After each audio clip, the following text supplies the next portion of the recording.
दूसरी कंपनी से अनुबंध किया जाता है। और अब जब गिरिराज जी से मैंने सवाल पूछा तो कह रहे हैं इतनी जल्दी अब कैसे करें दूसरी कंपनी से। भाई ये विवाद ताजा तो है नहीं, 2-4 दिन पुराना तो है नहीं, ये विवाद बीवीजी कंपनी के साथ सालों से चला रहा है। क्यों नहीं इस दौरान किसी दूसरी कंपनी से अनुबंध किया गया?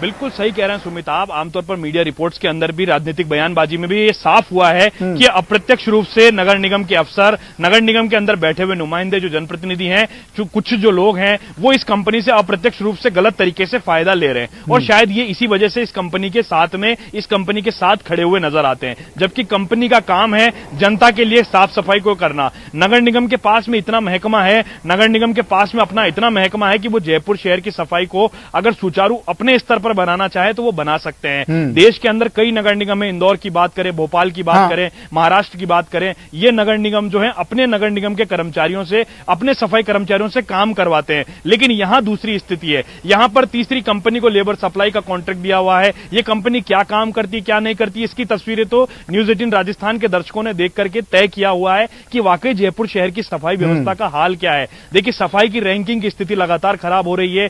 सवाल तो सालों से उठ रहे हैं, सवाल तो लंबे समय से उठ रहे हैं, लेकिन अब इस तरह की कार्रवाई करना और ये सब जो तमाम चीजें आ रही है, ये बेशक एक राजनीतिक स्टंट दोनों पार्टियों के लिए हो सकता है, लेकिन जयपुर शहर की जनता इन लोगों से जवाब मांग रही है। जयपुर शहर की जनता पूछ रही है सरकार से, मेयर से, भारतीय जनता पार्टी से। दीपक, लवली देखिए बता रहे हैं कि नगर निगम चाहे तो अपने स्तर पर भी शहर की सफाई व्यवस्था सुचारू कर सकती है, लेकिन तीसरी कंपनी को ठेका दिया जाता है। क्या कोई किसी तरह का कोई पर्सनल इंटरेस्ट है क्या दीपक इसमें? तीसरी कंपनी को ठेका दिया जाता है, उसके काम में अनियमितता पाई जाती है, फिर उसको पेमेंट देने की भी बात की जाती है। क्या कोई निजी हित है क्या इसमें?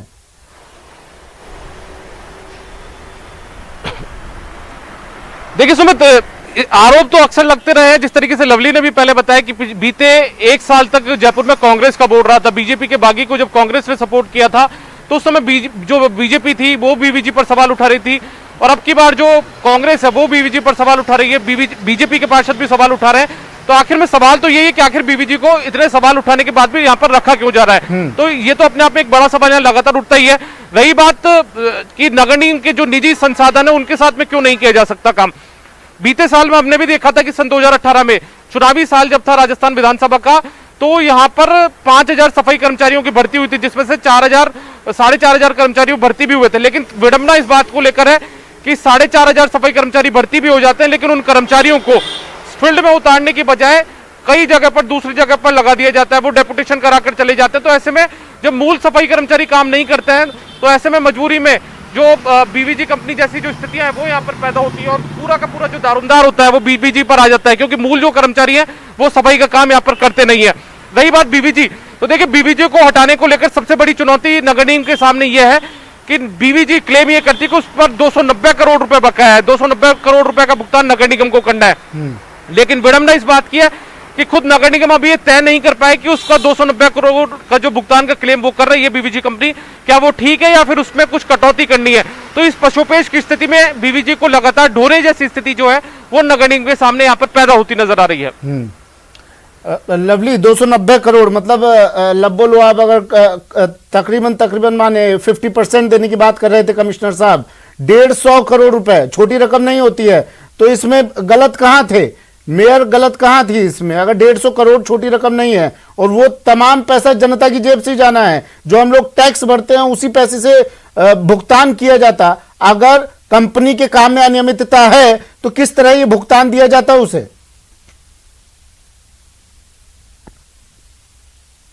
देखिए, बिल्कुल ठीक इसी तरह का मामला जो है महाराष्ट्र के मुंबई में था। जब कोरोना पेंडेमिक शुरू हुआ तो महाराष्ट्र के अंदर बीवीजी कंपनी को काम दिया गया। महाराष्ट्र में बीवीजी कंपनी को काम दिया गया सफाई व्यवस्था को सुचारू बनाने के लिए, इसलिए क्योंकि पेंडेमिक था और इस पूरे कोरोना काल के अंदर वो काम करने के लिए कहा गया। लेकिन बीवीजी कंपनी ने ठीक इसी तरह काम कम और बिलिंग ज्यादा करने के बाद में महाराष्ट्र के अंदर भी विवाद हुआ। 21 मई को जो है, बीती 21 मई को बीवीजी कंपनी को महाराष्ट्र सरकार ने पूरी तरह से ब्लैक लिस्टेड कर दिया है। ऐसे कई राज्य हैं जहां से बीवीजी कंपनी को ब्लैक लिस्टेड करने की जानकारी जो है वो हम तक आ रही है। अब राजस्थान का जो मसला है, जयपुर का जो मसला है, ये भी कोर्ट की शरण में जाने के लिए पूरी तरह से तैयारी जो है भारतीय जनता पार्टी की ओर से जो सोर्सेस कह रहे हैं वो पूरी तरह से कर ली गई है। बड़ी बात यह है कि जो 290 करोड़ रुपया है इसका क्या आकलन किया गया है, क्या भौतिक सत्यापन किया गया है, क्या 1500 टन जो कचरा उठ रहा है, क्या लोगों से राय ली गई है, क्या पूछा है, क्या जो जोन के उपायुक्त थे वो कभी फील्ड में उतर के उन्होंने चेक किया है कि बीवीजी कंपनी काम कर रही है, क्या जो एएसआई सीएसआई होते हैं नगर निगम के, जिनकी जिम्मेदारी होती है कॉलोनी के सफाई व्यवस्था को सुचारू बनाने की, क्या पार्षद से बात की गई है। ये तमाम चीजें बहुत महत्वपूर्ण है। 290 करोड़ रुपए का पेमेंट तब दिया जाए जब काम हो। ठीक है, 2 लाइन में उत्तर दीजिए दीपक, अब क्या होगा जयपुर का? क्या जब तक ये हड़ताल चलेगी, जब तक ये न्यायिक प्रक्रिया चलेगी, तब तक जयपुर में साफ सफाई नहीं होगी? 2 लाइन में उत्तर, संक्षिप्त में बिल्कुल।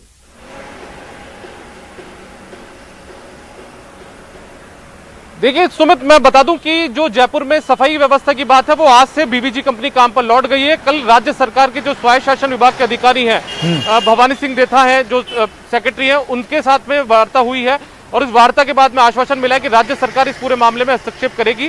भुगतान को लेकर क्या कुछ व्यवस्था की जानी चाहिए उसको लेकर राज्य सरकार की तरफ से जब आश्वासन मिला है तो उसके बाद में बीवीजी कंपनी ने कल शाम को हड़ताल खत्म करने का ऐलान किया है और आज से शहर की सड़कों पर जो बीवीजी के हुपर्स हैं वो दौड़ते हुए नजर आ रहे हैं। साथ में एक दिन की हड़ताल जो शनिवार को नगर निगम के स्थायी कर्मचारियों ने की थी वो हड़ताल भी खत्म हो चुकी है 3 दिन के लिए। ठीक है, शुक्रिया दीपक। लवली, आपका भी शुक्रिया तमाम जानकारी के लिए। तो ग्रेटर